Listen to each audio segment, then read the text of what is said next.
y el altiplano es Río Negro. Y es lo que hemos dedicado mucho tiempo a estudiar este tema, tratar de mostrar que los altiplanos de Santa Rosa y de Río Negro son mucho más viejos que el cañón del río Medellín. Ha existido la tendencia dentro de la comunidad científica a creer que el relieve es una cosa, que todo el relieve es muy joven, que el relieve prácticamente es de los últimos 2 millones de años. Nosotros hemos venido estudiando estas estructuras y pensamos que una originalidad del relieve de Antioquia es que posiblemente aquí hay estructuras mórficas cuya edad se puede remontar mucho más atrás, incluso hasta el orden de los 10 millones de años. Hay una región considerada por los geólogos como única por su extensión y extraordinaria riqueza. Una región a la que tradicionalmente hemos llamado el Batolito Antioqueño.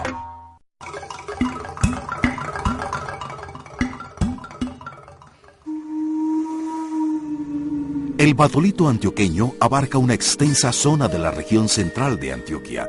El Batolito es un enorme cuerpo de origen ígneo, o sea que alguna vez fue líquido, que se formó a unas profundidades del orden de 5 a 10 kilómetros bajo tierra y que por el levantamiento de la cordillera poco a poco fue subiendo y al erosionarse la roca que lo recubría hoy en día se ve en la superficie de la tierra, aflora, como decimos en geología.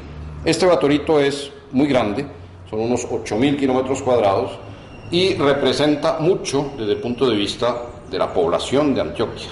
Este Batolito antioqueño está muy ligado con la historia social, económica y cultural de esta región, porque el Batolito antioqueño y la historia de la minería en Antioquia son dos fenómenos estrechamente relacionados. El ambiente dentro del cual se alteró las rocas del Batolito dieron lugar a un fenómeno de concentración del oro. La cordillera occidental, del otro lado del Cauca, tiene también una serie de rocas muy particulares y tuvieron también asociados, a través de mecanismos geológicos, una serie de yacimientos minerales. A esta serie de fenómenos geológicos se debe la tradición minera antioqueña.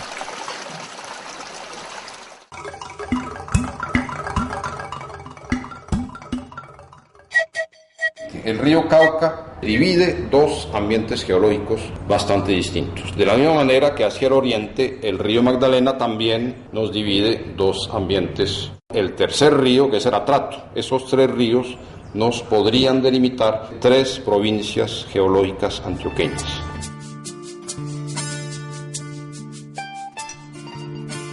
En Antioquia, luego de millones de años de grandes cambios climáticos, se tienen todos los climas propios de la zona ecuatorial.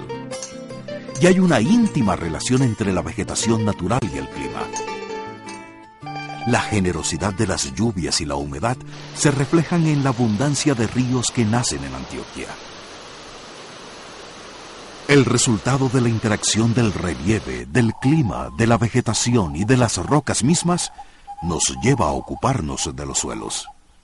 Los suelos son prácticamente la epidermis de la tierra, son el resultado y la consecuencia de muchos años de permanencia de especies vegetales, de ecosistemas que van a dejar entonces su huella en la superficie de la tierra. El territorio antioqueño ha tenido extensiones diferentes. Debe entenderse que los actuales límites de Antioquia poco tienen que ver con lo que ocurrió durante miles de años en la época prehispánica, cuando las fronteras de cada etnia se modificaban de acuerdo con una dinámica histórica y cultural distinta a la distribución geopolítica de hoy. En la actualidad, Antioquia tiene 62.150 kilómetros cuadrados. Los diversos ambientes geográficos y climáticos en diferentes épocas propiciaron el asentamiento de pobladores muy antiguos, con distintas lenguas, creencias, costumbres y formas de organización e integración social.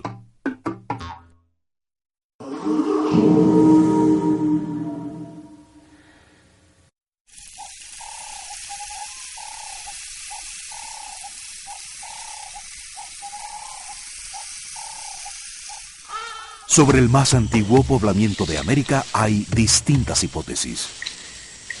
Aunque muchas coinciden en que el hombre ingresó al continente a través del estrecho de Bering, también difieren en la época que esto sucedió.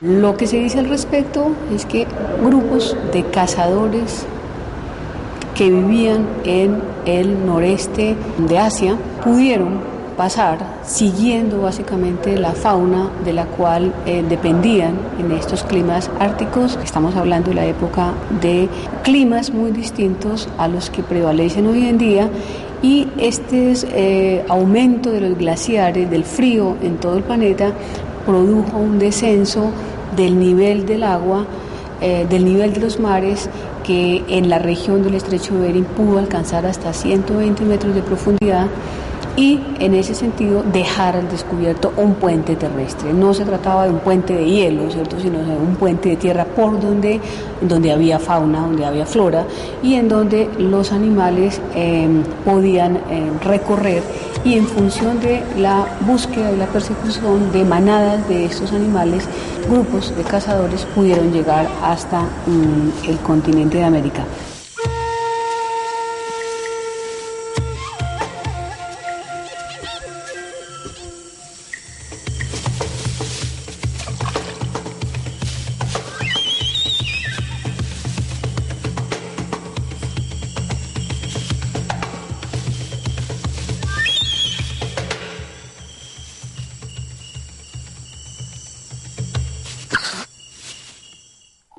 Y sobre la edad de esa entrada también hay distintas hipótesis.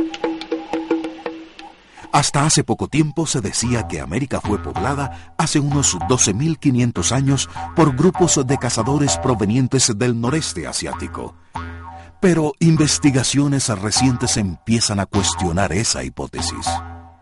Así como en Norteamérica se han encontrado, se han hecho hallazgos que se han fechado alrededor de 30.000 años, igualmente ocurre en Sudamérica, en el caso de Brasil y en el caso de Chile.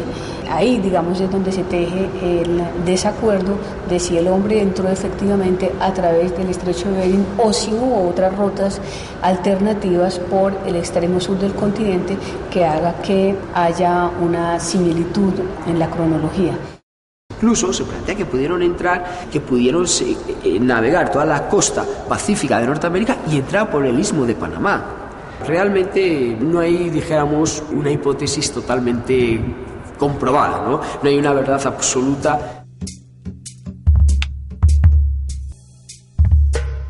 A partir del momento en que estos grupos de cazadores-recolectores están habitando la región de Panamá, desde ahí podría darse un proceso de penetración al territorio colombiano y por supuesto Sudamérica a partir de 3 rutas: la costa atlántica, la costa pacífica, o con una ruta alternativa que bien podría ser una prolongación o un desarrollo de la vía de la costa atlántica, que pudo llegar hasta las costas de Venezuela, por ejemplo, y desde Venezuela hacer un poblamiento a través de la zona andina oriental, la cordillera oriental. No es llegar únicamente, sino es tener la capacidad de permanecer, de ocupar y de reproducirme, ¿no?